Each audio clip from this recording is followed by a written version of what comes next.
Smart 24, driving business.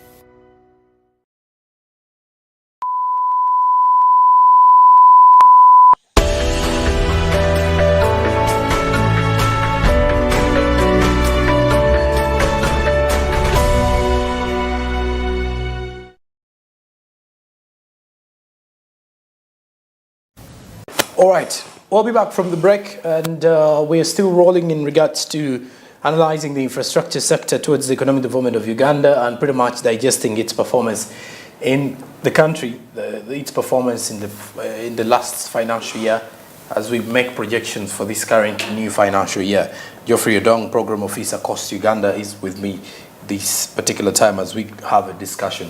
Well, there was a report yesterday from Coast Uganda, and of course, what was in the details of the report, what was the aim of the report being filed, and what were the findings really?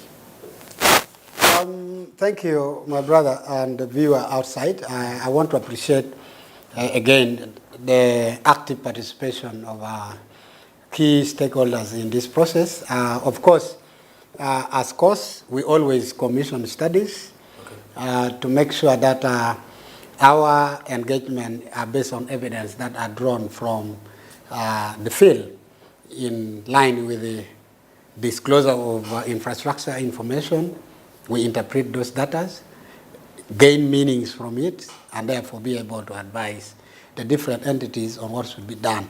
Of course, we did analytical studies, and these analytical studies, the focus was mainly to analyze data that are always posted in government procurement portal. Of course, we know government procurement portals is managed by public procurement and disposal of public asset. That is PPDA, and we, COS, as a partner in this struggle, we had consultation with the PPDA office, Ministry of Finance, Planning and Economic Development, to identify some of the indicators that we feel we should be able to do the study around so that we are able to inform the stakeholders on what best practices and then, of course, areas that requires improvement in terms of delivery of infrastructure procurement processes. So we looked at about 3, 4, 5 areas. One was about performance monitoring, as I said earlier on, where we looked at entities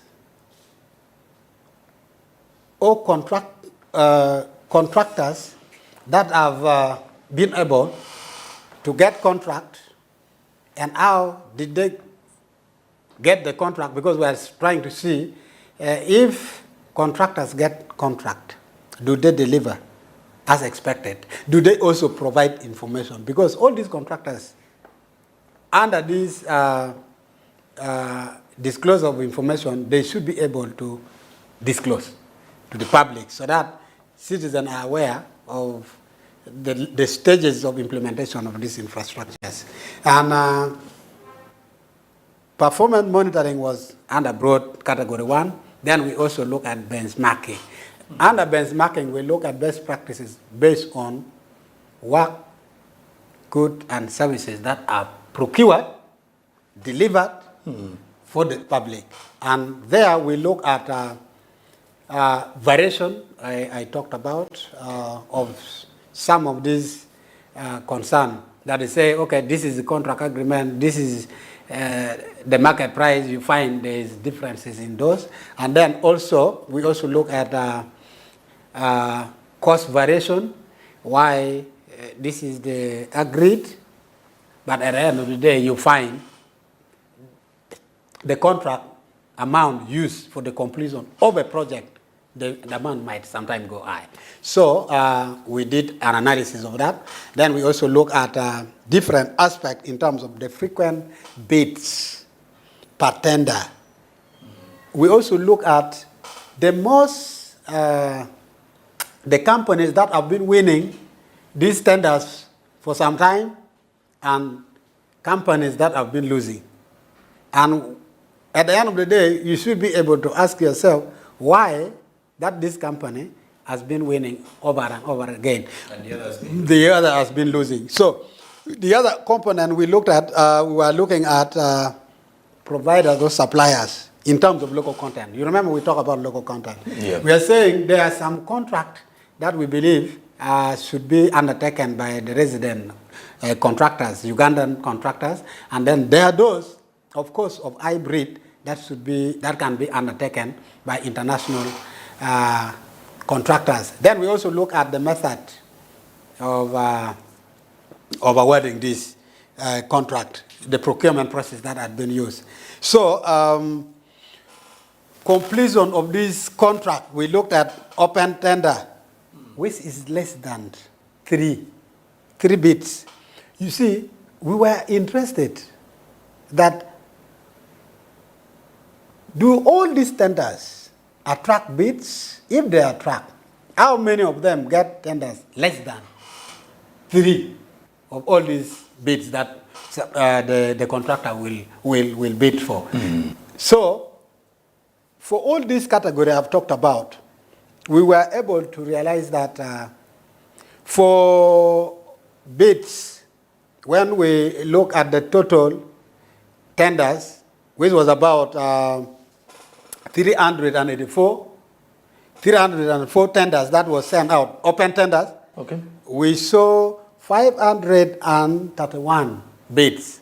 Now, even when you go down, you look at international bidding, the open domestic bidding. That means using our internal system, how many of these bids were done through the domestic bidding process. You realize that about 506 of these bids were under that. But under international open bidding, there were only 25.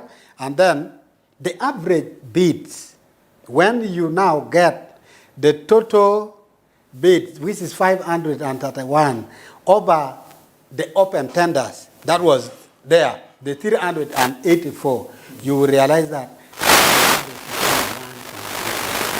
which means for all these 384 open tenders that were available,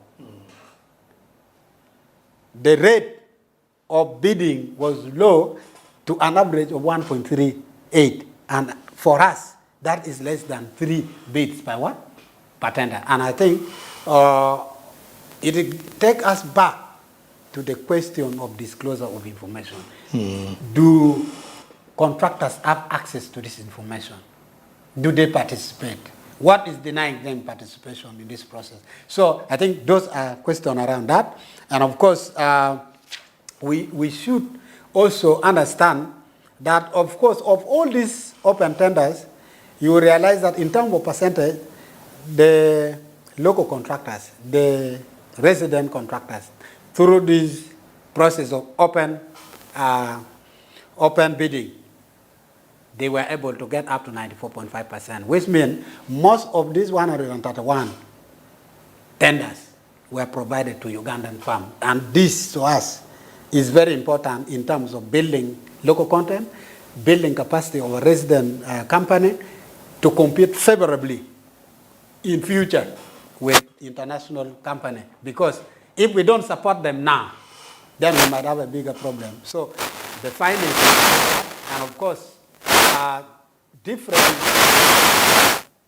data users who may go to the same podium and compute the same would be able to realize that from the data disclosed between 2020 to 2023, you'll find our local firm have been able to get a lot of, and also in terms of.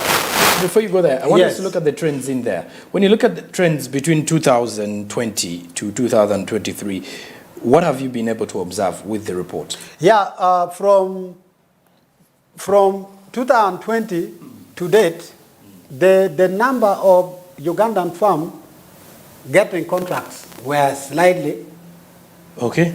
low That is the local. Yes, the in local regards to the Ugandan company. Okay. In terms of accessing or winning bids or tenders through this process. So they were low.